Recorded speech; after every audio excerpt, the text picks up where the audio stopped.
বিসমিল্লাহির রহমানির রহিম। সবাই কেমন আছেন? আশা করি সবাই ভালো আছেন। সবাদের উদ্দেশ্যে আর একটা নতুন ভিডিও আপলোড করলাম। ভিডিওটা হলো আমাদের সবারই জনপ্রিয়তা চেনা জায়গা যশোর সদরের ভিতরে 7 মাইল বাজারের সাইডেই ফুলতলা বাজার।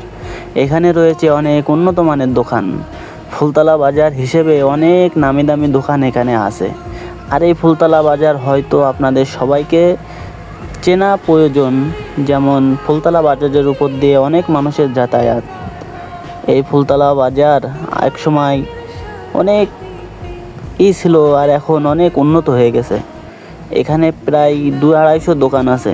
আর আমাদের ফুলতলা বাজারের উপরেই গড়ে উঠেছে ফুলতলা আবেদিয়া দাখিল মাদ্রাসা, যা 4 তলা ভবন। এখানে অনেক বাচ্চারাই পড়ালেখা করে। তার সামনে রয়েছে আমাদের বিরাট বড় এক মসজিদ। এই বাজারটা সবাই যদি চিনে থাকেন তাহলে কমেন্ট বক্সে জানাবেন। আশা করি সবাই ফলো দিয়ে লাইক দিয়ে পাশে থাকবেন।